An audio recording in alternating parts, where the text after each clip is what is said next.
fight breaks out after France beats Argentina to reach men's soccer semis at Olympics. An early goal was enough for France to beat Argentina 1-0 and reach the men's soccer semifinals at the 2024 Paris Olympics on Friday, in a match where fighting broke out between the players immediately after the final whistle. There was shoving for a couple of minutes before the players were broken up. Some France players appeared to sprint down the tunnel moments later, but they came back out a short time later and did a lap of honor. Argentina's players were booed throughout the match by a hostile crowd, which celebrated early on when striker Jean-Philippe Mateta headed home in the 5th minute for coach Thierry Henry's team, which will face Egypt in the last 4 on Monday in Lyon. Mateta was celebrating with captain Alexandre Lacazette when they noticed the skirmish. Lacazette rushed back to help break it up, as did Henry and counterpart Javier Mascherano, who appeared to block one of his own staff members from joining in. "I went to shake the opposing coach's hand and all of a sudden I saw a lot of things happening," Henry said. "I don't like seeing this kind of thing. It wasn't necessary." As France fans continued celebrating, stewards and a handful of riot police formed a ring around the pocket of Argentina fans inside the stadium. A racism scandal had heightened pre-match tensions, following a video of Argentina players singing an offensive song about French players of African heritage as they celebrated their Copa America victory last month.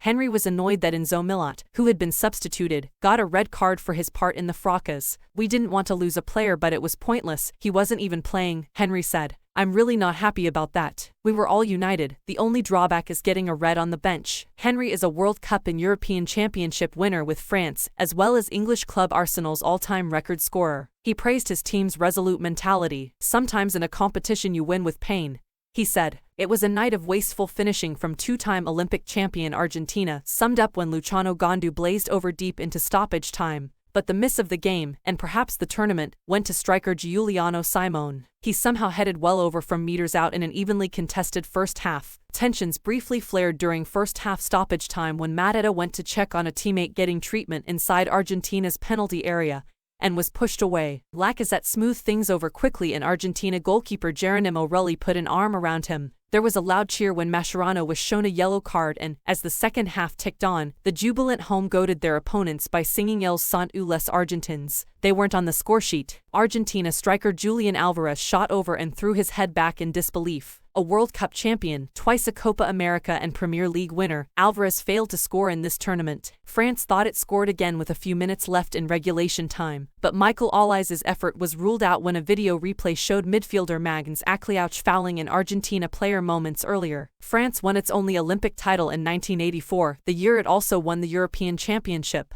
Argentina, the 2004 and 8 Olympic champion, was given a hard time by the Bordeaux crowd. The first few Argentina players came out to booing before kickoff. The stadium music system then drowned out much of the jeering. Argentina's national anthem was also met with a chorus of jeers and whistles, and home fans booed Argentina's players after the kickoff when they touched the ball. Earlier Friday, Argentina's handball team was jeered as it entered the South Paris Arena. Last week, Argentina's men's rugby sevens players were raucously and constantly booed by a Stade de France crowd of 69,000 during a quarterfinal against the home team. Despite the off-field tensions leading into this soccer quarterfinal, security measures were not increased and the local police prefecture said security forces stuck to the initial plan. Over 400 police and gendarmerie officers were deployed for the match, in addition to 100 military personnel, and security forces used drones to help make the event safe. The atmosphere outside the stadium was anything but tense, however. Fans of both nations mingled with each other without any signs of hostility, some with Argentina flags or jerseys with soccer superstar Lionel Messi's name on the back.